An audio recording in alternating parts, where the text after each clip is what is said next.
আসসালামু আলাইকুম রহমতুল্লাহি ওবরকাতুহু। সম্মানিত দর্শক, ডক্টর আসিফ নজরুল বর্তমান যে অন্তর্বর্তীকালীন সরকার, সেই সরকারের একজন গুরুত্বপূর্ণ উপদেষ্টা। দুটো গুরুত্বপূর্ণ মন্ত্রণালয় ছাড়াও আরও অনেক ক্ষমতা তার রয়েছে। আইন মন্ত্রণালয়, সংসদ বিষয়ক মন্ত্রণালয় ছাড়াও শ্রম এবং কর্মসংস্থান মন্ত্রণালয়ে তিনি দায়িত্বরত উপদেষ্টা। খুবই গুরুত্বপূর্ণ। তো তাকে নিয়ে ইদানিং খুব ট্রল হচ্ছে এবং বলতে গেলে তার প্রতি সবাই খুব নিষ্ঠুর আচরণ শুরু করেছে। যেভাবে ব্যারিস্টার সুমন, ভাইরাল সুমন, তিনি যা কিছুই করতেন সব কিছুর মধ্যে একটা ফন্দি খুঁজে পেত মানুষ। এবং সুমন খেলাধুলা করত, নর্দমা পরিষ্কার করত, বা রাস্তার পাশে সেটা লাইভ অনুষ্ঠান করত, যা কিছুই করতেন কেন মানুষ মনে করতো এ হাল তেরা চাল হ্যায়, মকসুদ তেরা মাল হ্যায়, লাখো কো আন্ধা কর দিয়া। সমস্ত মানুষকে বেকুব বানিয়ে টাকা উপার্জন করা, ধান্দাবাজি করাই হলো তোমার মূল কাজ। এরপর তাকে তুচ্ছ করা হতো, তাচ্ছিল্য করা হতো। এবং এই তুচ্ছ তাচ্ছিল্যের কারণে কি হলো, তার ভিতরে যে ভালো গুণাবলীগুলো ছিল সেই গুণাবলীগুলো নিঃশেষ হতে হতে হতে হতে একটা সময় সে সত্যিকার অর্থেই তুচ্ছ তাচ্ছিল্যের বস্তুতে পরিণত হয়ে গেল। এবং এখন যেখানে আছে আমি নিশ্চিত যে সে সম্মানজনক অবস্থানে কোথাও নেই। তো আমাদের সমাজে অনেক মানুষগুলো আছেন বেপরোয়া চালচলন করেন, এবং একটা নির্দিষ্ট সময় পর্যন্ত তাদের সেই বেপরোয়া আচরণটা তাদের সামনে বলা যায় না। যেমন শেখ হাসিনা, ক্ষমতার চেহারাটাই হলো এরকম, তাকে বলা যায়নি। আমরা চেষ্টা করেছি, অনেকে চেষ্টা করেছেন, আমি তো নিজে সাক্ষী। অনেকগুলো বিষয় আমি ত্রিমাত্রিকভাবে শেখ হাসিনার সঙ্গে আমার বোঝাপড়া হয়েছে। আমি তাকে সরাসরি মুখে বলেছি, তাকে উদ্দেশ্য করে টেলিভিশন টকশোতে বলেছি 2009 থেকে, একদম যখন আমি সংসদ সদস্য, তাকে উদ্দেশ্য করে পত্রিকায় কলাম লিখেছি। বাংলাদেশ প্রতিদিন, নয়াদিগন্ত, যুগান্তর, আমাদের সময়। আবার যেগুলো কথাগুলো বলেছি, অনেকগুলো কথা সেই সরকারের বিরুদ্ধে চলে গেছে, ভাইরাল হয়ে গেছে, এবং এগুলো সব লিড নিউজ হয়েছে, 8 কলামের লিড নিউজ হয়েছে। কিন্তু শেখ হাসিনা শুনেননি, বরং তিনি বিরক্ত হতেন যে এটা একটা আতেল। আমাকে উনি ঠাট্টা করে মস্করা করে বলতেন আতেল, এই যে আতেল আসছে। এবং ওনার এই বক্তব্যের কারণে একটা সময় কি হলো, আমি আমার মতো করে দূরে ওনার সমালোচনা করতাম, কিন্তু ওনার সামনে আমি কখনো যেতাম না। এবং এখানে আলটিমেটলি ওনার ক্ষতি হয়েছে। ওনার ক্ষতি হয়েছে কি, 2012 সন পর্যন্ত ওনার সঙ্গে আমার যে সম্পর্কটা ছিল, নিয়মিতভাবে আমি তার কাছে যেতাম এবং সবাই জানতো যে আমার যাকে বলা হয় ঠোঁট কাটা স্বভাব, যাকে যা ইচ্ছে তাই বলে ফেলি। সেটা তো ভাই সাহেব হোক, আমর সাহেব হোক, কিংবা স্বরাষ্ট্রমন্ত্রী মহিউদ্দিন খান আলমগীর সাহেব হন, বা অন্য যে কোনো ব্যক্তি হন, আমি কাউকে কথা বলতে, একেবারে প্রধানমন্ত্রীর অফিসে কথা বলতে কার্পণ্য বোধ করিনি।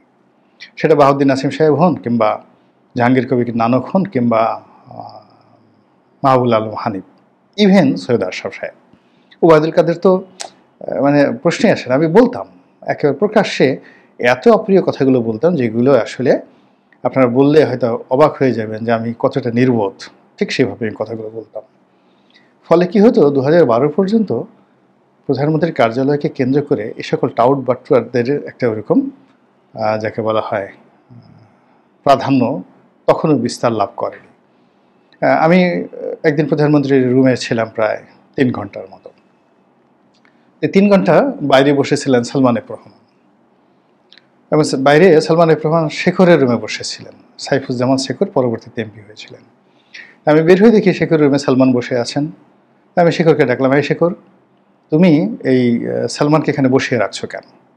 সালমান এফ রহমানকে বসিয়ে রাখছো কেন in front of him? Obaidul Quader থেকে শুরু করে আর অন্তত 10 জন সিনিয়র নেতা ছিলেন, এসটি ইমাম সহ। তো সে আমার হাত ধরে বলল, রনি ভাই একটু বেহায়া টাইপের, কানে কানে বললো যে বেহায়া টাইপের এখানে বসে আছে। তা আমি বললাম যে তুমি বলছো বেহায়া, শুনিয়ে শুনিয়ে বললাম সালমান সাহেবকে, কিন্তু উনি তো এখানে বসে পুরো গণভবন বিক্রি করে দিচ্ছেন, এবং তোমাদের কারণে কিন্তু প্রধানমন্ত্রী ডুবছে। তো এটা হয়তো প্রধানমন্ত্রী কোনোদিন জানতে পারেননি, কিন্তু এটা সালমান সাহেব জানেন, ওবায়দুল কাদের জানেন, শেখর সাহেব জানেন। এইভাবে মানে আমার মতো মুখরা যারা লোকজন ছিলেন এবং প্রধানমন্ত্রীর কার্যালয়ে যেতেন, এবং প্রধানমন্ত্রী যতদিন পর্যন্ত এই জিনিসগুলো অ্যালাউ করেছেন, ততদিন পর্যন্ত কিন্তু উনি তুলনামূলকভাবে ভালো ছিলেন। কিন্তু যেই সময়টিতে আমরা সেখানে যাওয়া বন্ধ করলাম, বিশেষ করে আমি যাওয়া বন্ধ করলাম, তখন থেকে আপনি চিন্তা করেন যে পলক, শাহরিয়ার, বিপু, এই যে নসরুল হামিদ বিপু, মানে আমি যে সময়টাতে ছিলাম এরা একটা দুর্নীতি করবে এই সাহসই তো তাদের ছিল না। আমি প্রশ্ন করতে পারতাম এবং অনেক বিষয় তারা আমার পরামর্শ গ্রহণ করতেন এবং দলের রাজনীতিতে অন্তত শেখ হাসিনার কাছাকাছির ক্ষেত্রে এই লোকগুলো একদম মানে কোনো গণনার মধ্যেই তারা পড়তেন, অথচ তারা এক একজনে শেখ হাসিনার কাছাকাছি হাজার হাজার কোটি টাকা লোপাট করে কি একটা সর্বনাশ ঘটিয়ে ফেলেছে। তো এই হলো ক্ষমতা। তা ক্ষমতার যে চেয়ার, এই চেয়ারের আশেপাশে সবসময় ঠোঁটকাটা প্রকৃতির কিছু লোক রাখতে হয়।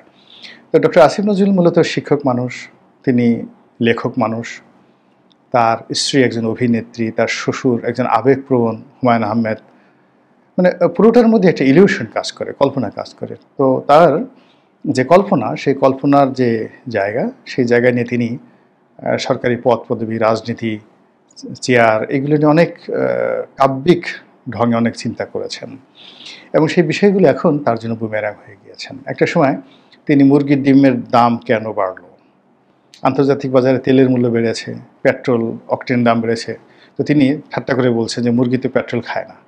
এখন এই জমানাতে কেন মুরগির দাম বেড়ে গেল, ডিমের দাম বেড়ে গেল, এখন লোকজন সেইগুলো বের করে তাকে গালাগালি করছে যে মুরগি তো আন্তর্জাতিক বাজারে এখন তো পেট্রোলের দাম কমেছে, তো এটা বাড়লো কেন। এরপর একটা সময় তিনি বলেছিলেন যে আমি যদি কোনো দিন সরকারি কোন পদ পদবিতে বসতে পারি প্রাণ ভরে কাজ করব। সেগুলো নিয়ে জনগণ চ্যাংড়া পোলাপান গান বানিয়েছে, ডিজে ড্যান্স বানিয়েছে, তাহেরের ওয়াজ বানিয়েছে, বানিয়ে বিশ্রী ভাষায় আসিফ নজরুলকে রীতিমতো ভাইরাল বানিয়ে দিচ্ছেন, হাস্যরসাত্মক ব্যক্তিতে পরিণত করেছেন। এরপর আরও অনেক অনেক বিষয় তিনি একসময় বলেছিলেন বাংলাদেশে 30 লক্ষ ভারতীয় কাজ করে, এখন সবার দাবি 30 লক্ষ না 22 লাখ ভারতীয় কাজ করে, এরকম একটা কথা তিনি বলেছিলেন। এখন সবার বক্তব্য যে তিনি ক্ষমতায় আছেন, সেই 22 লাখ ভারতীয় কোথায় গেল, তাদেরকে কেন আসিফ নজরুল স্যার যাকে বলা হয় এখনও খুঁজে বের করছেন না। অর্থাৎ তাকে যে মানুষ স্যার বলছেন এটাও মানুষে ঠাট্টা করে বলার চেষ্টা করছে যে আসিফ নজরুল স্যার। এবং আমি দেখলাম যে জনাব আসিফ নজরুল এই কয়দিনে মানে এই জনগণের ট্রল এবং বিভিন্ন কারণে তার চেহারা নষ্ট হয়ে গিয়েছে। সাধারণত পদ পদবিতে থাকলে এক ধরনের একটু জৌলস আসে ভাব, তেল মাখন চর্বির সংমিশ্রণ দেখা যায় শরীরে। তো পুরো জিনিসগুলো তার জন্য বুমেরাং হয়ে পড়েছে এবং তিনি ক্লান্ত বিধ্বস্ত। তিনি বেশ কয়েকবার ফেসবুকে এসে যে বক্তব্য দিয়েছেন সেইগুলো ট্রলের শিকার। তিনি একবার বলেছেন যে তিনি দেশ ছেড়ে পালাবেন না, তিনি দেশেই আছেন এবং তার পালানোর গুজব বা বিদেশে চলে যাওয়ার যে গুজব এটা সম্পূর্ণ মিথ্যা। তো এগুলো নিয়ে মানুষজন ট্রল করছে, কেউ তার প্রতি সহানুভূতি দেখাচ্ছেন না। আবার অতি সম্প্রতি তিনি তার ফেসবুক পেজে এসে তিনি যে বক্তব্য দিয়েছেন যে তার নাম ভাঙিয়ে বা অন্য উপদেষ্টাদের নাম ভাঙিয়ে চাঁদাবাজি করা হচ্ছে। তো এটা নিয়ে ইউটিউবার থেকে শুরু করে সিনিয়র জুনিয়র রাজনীতিবিদ সবাই ভীষণ রকম ঠাট্টা করার চেষ্টা করছে। ও আচ্ছা এই বুঝি, তো কিছু না কিছু বটে, কিছু না কিছু রটে, একেবারে কিছু না হলে এটা হয় কি করে, নিঃসন্দেহে কিছু না কিছু আছে, এরকম সবাই বলার চেষ্টা করছেন। আবার তিনি যে শব্দমালা ব্যবহার করেছেন, তিনি বলেছেন আমি এবং আমার সরকার। এখানে আমি এবং আমার সরকার, আমি এবং আমার, এই দুটো শব্দ it's not a good language. আপনি যখন সমবায় ভিত্তিতে এবং সকলের সঙ্গে মিলেমিশে কোনো একটি কাজ করতে চান, তখন সেখানে যে ধরনের ভাষা ব্যবহৃত হয় সেখানে আমাদের শব্দটি সবচেয়ে অ্যাপ্রোপ্রিয়েট। তিনি যখন আমি বা আমার এটি বলতে যেটি বোঝায় এখানে অন্তত ক্ষমতার ক্ষেত্রে এখানে ওন মানে করে যেটা, সেটা হলো ফ্যাসিজম। এখন যে ফ্যাসিবাদ, যে স্বৈরতান্ত্রিক যে শাসন ব্যবস্থা বা যে শেখ হাসিনার যে এক্সট্রা অর্ডিনারি অ্যারোস্টিসিটি না, ঠিক অটোক্রেটিক যে সরকার, তার বিরুদ্ধে লড়াই করে এতগুলো তাজা প্রাণের বিনিময়ে আমরা আসিফ নজরুলের সরকার, আসিফ নজরুলের দেশ এখানে আসছি, এই কথা বলে অনেকে কিন্তু ঠাট্টা করার চেষ্টা করছে, মস্করা করার চেষ্টা করছে। এখন তিনি হয়তো কথাগুলো বলেছেন একেবারে নিতান্ত ভদ্রলোক, স্বাভাবিকভাবে এত কিছু চিন্তা ভাবনা করে বলেননি, কিন্তু যেহেতু তাকে নিয়ে ট্রল হচ্ছে এবং ট্রল হওয়ার পরে লোকজনই তাকে নিয়ে এই তার যে ভালো একটা উদ্দেশ্য সেটাকেও মন্দ করে ফেলছে। এরপর তিনি বলছেন যে যে সকল চাঁদাবাজি হচ্ছে, যদি আমার নামে কোনো চাঁদাবাজি হয়, আমার সাথে কারো ছবি আছে, এরকম ছবি দেখে যদি কেউ আপনার কাছে চাঁদা দাবি করে, পুলিশকে খবর দিন এবং আমার ফেসবুকে সেটি পাঠিয়ে দিন, ইত্যাদি ইত্যাদি নানা কথা। এই কথা শুনে পুলিশ হাসছে। পুলিশ হাসছে এই কারণে হলো পুলিশ তো এখন এইভাবে কাজ করছে না, এবং এই উপদেষ্টারা যত বেশি বিপদে পড়বে এবং যত বেশি পুলিশ পুলিশ করবে, বাঁচাও বাঁচাও বাঁচাও বাঁচাও করবে, যত বেশি পুলিশের খুব আনন্দ হবে। তো তার এই কথা শুনে যে আসিফ নজরুলের কে সাহায্য করার জন্য পুলিশ এগিয়ে আসবেন, আবার চাঁদাবাজদেরকে ধরিয়ে দিয়ে আসিফ নজরুলকে উপকার করার জন্য মানুষ থানাতে যাবেন, এই পুরো বিষয়টা একটা অলীক কল্পনা। এবং সেই অলীক কল্পনার কারণে কি হচ্ছে, জনগণ রীতিমতো কান্না শুরু করেছে যে এতটা অধঃপতন কী করে হলো এত অল্প সময়ের মধ্যে। আমরা তো কখনোই কোনো মন্ত্রীকে, অতীতের কোনো এমপিকে এতটা অসহায় অবস্থায় দেখিনি যে কোনো মন্ত্রী এসে, এমপি এসে ফেসবুক লাইভে এসে বলেছেন। এমনকি ব্যারিস্টার সুমনও কখনো এই কথা বলেননি, এমনকি হিরো আলমও কিন্তু এই কথাগুলো কখনো বলেননি। আর সবাই যার যার মতো করে বীরত্ব দেখিয়েছেন ফেসবুকে এসে, যে ইয়া করেঙ্গা ওয়া করেঙ্গা, তো আমি এত বড় হাতি, আমার বিশাল বুকের ছাতি, ইত্যাদি ইত্যাদি, কিন্তু নিজেকে কখনো অসহায় হিসাবে কান্নাকাটি করে নিজেকে কখনো উপস্থাপন করেননি। তো সেক্ষেত্রে জনাব আসিফ নজরুল একজন প্রাজ্ঞ আইনের শিক্ষক, তিনি কি করে তার এই দুর্বলতা বা দুর্বলতার বিষয়গুলো তিনি এসে পাবলিকলি ওপেন করে দিলেন, এটির কোনো রাজনৈতিক ব্যাখ্যা নেই, এটির আধ্যাত্মিক ব্যাখ্যা থাকতে পারে, এটির অন্য ভালো মানুষের ব্যাখ্যা থাকতে পারে, সাহিত্যিক বা সাংস্কৃতিক যে ব্যাখ্যা সেটা থাকতে পারে, কিন্তু রাজনীতিতে এটা একটা ব্ল্যান্ডার। তো যাই হোক, এখন ডক্টর আসিফ নজরুল আমি মনে করি সব দিক থেকে খুবই একটা খারাপ সময় পার করছেন। এর কারণটা হলো যে তিনি যে এসেছিলেন তাকে নিয়ে মানুষের স্বপ্ন ছিল অনেক অনেক বেশি, এবং তিনি মানুষকে স্বপ্ন দেখিয়েছিলেন সে দীর্ঘদিন ধরে, সে 2009 সন থেকে তিনি বলছেন, অসাধারণ সব কথাগুলো তিনি বলছেন, মানুষের মনে আশা জাগাচ্ছেন। আপনি আমার কথাই চিন্তা করেন, যদি আল্লাহ না করুক আমি যদি কখনো কোনো দায়িত্ব পাই বা কোনো একটা কাজে, যেটা সম্ভাবনা জিরো, মানে জিরো, আমি জাস্ট উদাহরণ হিসেবে বলার জন্য বলছি, এই কারণে আমি বুঝে গেছি যে আমার সময় শেষ হয়ে গিয়েছে, বয়স আগের মতো নেই। দ্বিতীয়ত কাজ করার যেটা স্পিরিট বা একটা সময় পিরিয়ড, সেটাও আমার নেই। আই ক্যান টক, আমি ভালোভাবে কথা বলতে পারি, কিন্তু আমি যদি কোনো একটা কাজে আমাকে বসিয়ে দেওয়া হয়, তাহলে আমার কাছে মানুষের যে আকাঙ্ক্ষা, এটা আসিফ নজরুল বা ডক্টর ইউনূসের মতোই থাকবে, এবং সেখানে আমার ন্যূনতম ভুল হলে মানুষ আমাকে নিয়ে ট্রল করবে, এটা স্বাভাবিক বিষয়।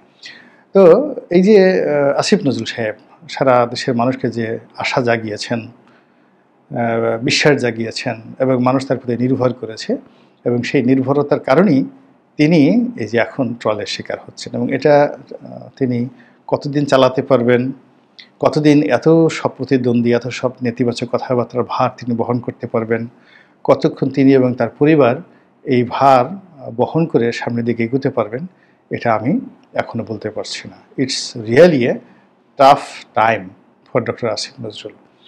আল্লাহ আমাদের সবাইকে হেদায়েত দান করুন এবং হেফাজত করুন। আসসালামু আলাইকুম ওয়া রাহমাতুল্লাহি ওয়া বারাকাতুহু।